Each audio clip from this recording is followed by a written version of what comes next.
Friends, સ્વાગત છે મારા વાનગી ખજાનામાં. હું ભાવનાબેન રાઠોડ. આજે આપણે બનાવીશું વિસરાતી વાનગી સેવલા. ફ્રેન્ડ્સ, આ સેવલા તમે રોટલી, ભાખરી કે રોટલા સાથે ખાશો ને તો તમે 32 ભાતના ભોજન સાઈડ પર મૂકી દેશો, એટલા સ્વાદિષ્ટ તૈયાર થાય છે. ચાલો બનાવીએ વિસરાતી વાનગી સેવલા. તો આ વાનગી બનાવવા માટે અહીંયા મેં 3 કપ ખાટી છાશ લીધી છે. ફ્રેન્ડ્સ, બને ત્યાં સુધી ખાટી છાશનો ઉપયોગ કરવાનો. ખાટી છાશથી સેવલા એકદમ ટેસ્ટી બને છે. 3 કપ છાશ સાથે આપણે 3 ચમચી ચણાનો લોટ ઉમેરશું. મારા ઘરમાં તો ફ્રેન્ડ્સ આને સેવલા જ કહે છે. તમારા ઘરમાં આ વાનગીને શું કહે છે એ મને કમેન્ટ કરીને જણાવજો.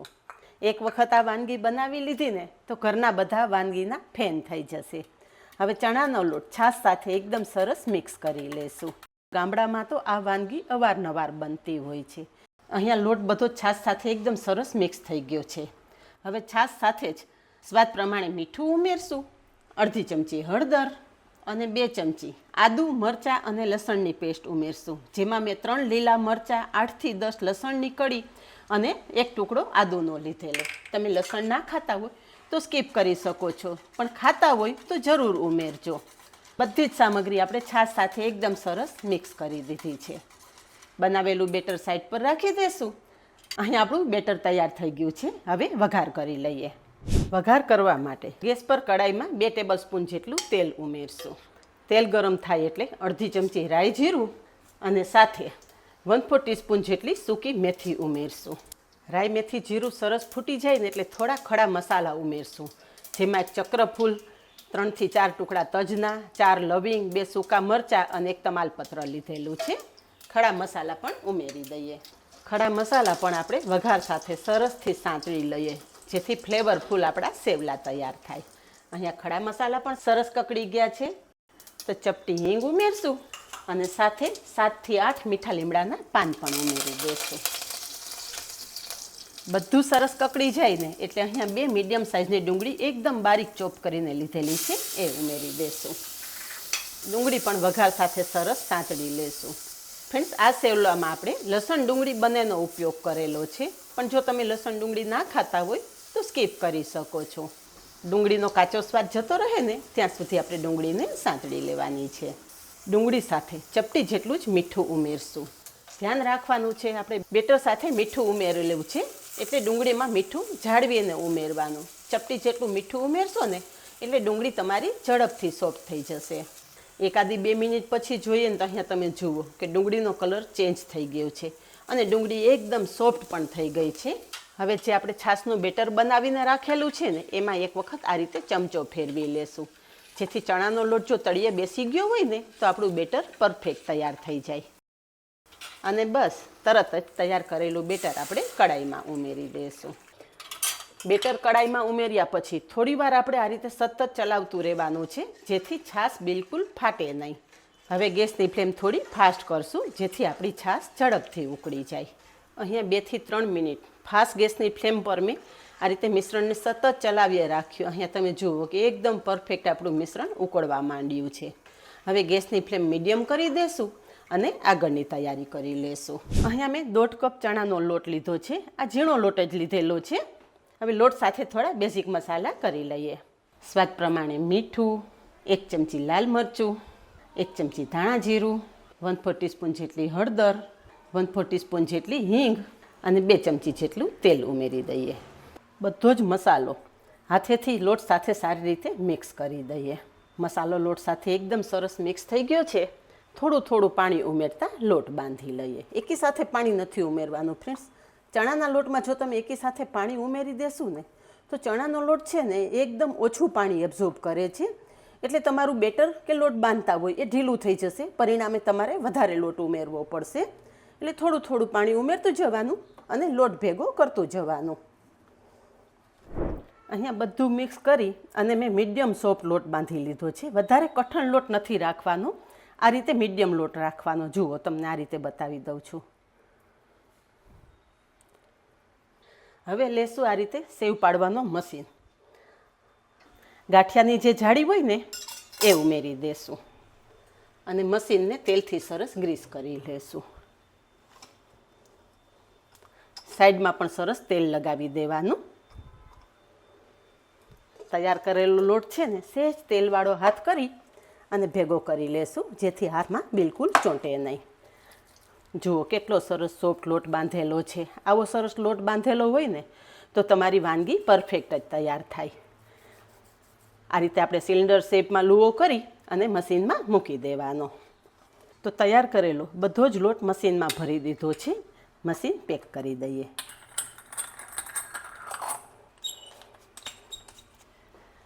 હવે અહીં આપણે લોટ બાંધી અને મશીનમાં ભરી લીધું ને ત્યાં સુધીમાં આપણું મિશ્રણ પણ ગેસ પર સરસ ઉકળવા માંડ્યું છે.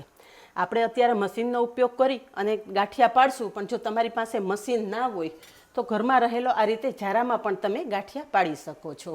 જ્યારે તમે ગાંઠિયા પાડો ને આમાં ત્યારે ગેસની ફ્લેમ એકદમ ફાસ્ટ જ રાખવાની. અહીંયા જુઓ આપણે પરફેક્ટ લોટ બાંધેલો હોવાથી આસાનીથી તમે ગાંઠિયા અહીંયા જુઓ આપણે પરફેક્ટ લોટ બાંધેલો હોવાથી એકદમ આરામથી ગાંઠિયા પડી રહ્યા છે. તમે જોઈ શકો છો ફ્રેન્ડ્સ કે મારે કોઈ જાતની વધારાની મહેનત નથી કરવી પડતી. અને જે રીતે આપણે તેલમાં ગાંઠિયા પાડીએ ને એ રીતે જ આમાં ગોળ ગોળ પાડવાના છે. આ ટાઈમે ગેસની ફ્લેમ એકદમ ફાસ્ટ રાખવાની છે, એ વાતનું ખાસ ધ્યાન રાખજો. જો ગેસની ફ્લેમ ધીમી હશે ને તો આ ગાંઠિયા એકબીજા સાથે ચીપકી જશે, પણ ફાસ્ટ ફ્લેમે જો તમે આ પ્રોસેસ કરશો ને તો ગાંઠિયા કઢીમાં પડતા જ સરસ બફાવા મળશે અને એક એક ગાંઠિયો છૂટો તૈયાર થશે. અને આપણે ગાંઠિયા કઢીમાં ઉમેર્યા પછી તરત જ ટચ નથી કરવાના. ફાસ્ટ ફ્લેમે થોડીવાર ગાંઠિયાને કઢી સાથે સરસ બફાવા દેવાના. હવે તમે જુઓ કે અહીંયા કઢી સરસ ઉકળવા માંડી છે. હળવા હાથે આ રીતે ચમચો ફેરવશું. ખાસ ધ્યાન રાખવાનું ફ્રેન્ડ્સ, હળવા હાથે આ રીતે ચમચો ફેરવવાનો, જેથી તમારા ગાંઠિયા બધા કઢીમાં એકદમ છૂટા છૂટા થઈ જાય. જુઓ અહીંયા હું તમને બતાવી રહી છું, જોઈ શકો છો ને ફ્રેન્ડ્સ કે કઢીમાં પડતા જ આ ગાંઠિયા એકદમ સરસ છૂટા છૂટા છે. અત્યારે ફ્રેન્ડ્સ ફાસ્ટ ફૂડનો જમાનો છે. દરેક બાળકોને ફાસ્ટ ફૂડ બનાવીને આપો ને તો હોંશે હોંશે ખાય છે. પણ તમે જ્યારે એક વખત આ રીતે વિસરાતી વાનગી આ સેવલા બનાવીને ખવડાવશો ને તો તમારા બાળકો ફાસ્ટ ફૂડને સાઈડ પર રાખી અને આ સેવલાની ડિમાન્ડ કરશે. જુઓ ફ્રેન્ડ્સ એક એક ગાંઠિયા આપણા છૂટા તૈયાર થયેલા છે. જુઓ હવે એક વખત આ રીતે સરસ કઢી ઉકળવા માંડે ને પછી ગેસની ફ્લેમ થોડી ધીમી કરી નાખવાની, એટલે મીડિયમ ગેસની ફ્લેમ પર તમારા ગાંઠિયા એકદમ સરસ બફાઈ જાય. અને વચ્ચે વચ્ચે ચમચો ફેરવતું રહેવાનું, જેથી કડાઈના તળિયે ચોંટે પણ નહીં. હવે અહીંયા બધું સરસ ઉકળવા માંડે ને એટલે એની સાથે 3 ચમચી જેટલો સિંગદાણાનો ભૂકો ઉમેરશું. સિંગદાણાનો ભૂકો ઉમેરવાથી આ સેવલા ટેસ્ટી તો બનશે જ, સાથે સાથે હેલ્ધી પણ બનશે.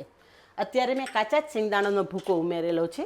તમે શેકેલા સિંગદાણાનો ભૂકો પણ ઉમેરી શકો છો, પણ થોડા સિંગદાણાનો ભૂકો ખાસ ઉમેરજો, જેથી આ સેવલાનો સ્વાદ અનેક ગણો વધી જાય. ફ્રેન્ડ્સ તમે બધા જાણો જ છો કે હું તમારી સાથે એકદમ હેલ્ધી અને ટેસ્ટી રેસીપીઓ જ શેર કરતી હોઉં છું. અને મારી રેસીપી એવી હોય છે કે કોઈ વસ્તુ લેવા માટે તમારે ઇન્સ્ટન્ટ બજારમાં ધક્કો ના થાય. તો ફ્રેન્ડ્સ હું તમારા માટે અવનવી રેસીપીઓ તો શેર કરું જ છું, પણ તમારી ફરજમાં પણ આવે છે ને કે તમે મારા વિડીયોને એક લાઇક આપો અને ચેનલને સબસ્ક્રાઈબ કરી અને પાસે રહેલું બેલ પણ પ્રેસ કરો. આ બધું જ એકદમ ફ્રી છે ફ્રેન્ડ્સ. આ બધામાં તમારે એક પણ પૈસાનો ખર્ચ કરવાનો નથી. બધું સરસ ઉકળવા માંડે ને એટલે આપણે 2 ચમચી જેટલો ગોળ ઉમેરશું.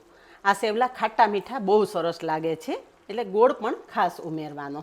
12 થી 15 મિનિટ આ સેવલાને ઉકાળ્યા પછી અહીંયા તમે જુઓ એક એક ગાંઠિયા છૂટા છે. જોઈ શકો છો ને ફ્રેન્ડ્સ, એક પણ ગાંઠિયો એકબીજા સાથે ચીપકેલો નથી. એટલે ઉકળતી કઢીમાં તમે જ્યારે ગાંઠિયા ઉમેરો ને ત્યારે તમારા ગાંઠિયા એકદમ છૂટા જ થાય. પણ જો બેટર વઘારી અને તરત જ એમાં તમે ગાંઠિયા પાડશો ને તો ગાંઠિયા એકબીજા સાથે ચીપકી જશે અને જેમ જેમ આ કઢી ઉકળશે ને એમ ઘટ થશે. એક વખત આ સેવલા સરસ ઉકળી જાય ને એટલે ચાખી લેવાનું. અત્યારે જો તમને કોઈ મસાલા ઓછા લાગતા હોય ને તો ઉમેરી શકો છો. 12 થી 15 મિનિટમાં જ આ સેવલા સરસ તૈયાર થઈ જાય છે. હવે જો તમે ઈચ્છો તો આમ જ આ સેવલાને સર્વ કરી શકો છો, પણ આજે આ સેવલાને વધારે ટેસ્ટી બનાવવા માટે એક સ્પેશિયલ વઘાર કરી લઈએ. તો સ્પેશિયલ વઘાર કરવા માટે અહીંયા મેં વઘારિયામાં ઘી ગરમ કરવા મૂકી દીધું છે. વઘારિયામાં ઘી ગરમ થઈ ગયું છે. 5 થી 7 મીઠા લીમડાના પાન ઉમેરશું, ચપટી હિંગ અને 1 ચમચી લાલ મરચું પાવડર ઉમેરશું. બધું સરસ મિક્સ કરી અને તૈયાર કરેલો વઘાર આપણે કઢી ઉપર રેડી દેશું અને સરસ મિક્સ કરી લેશું.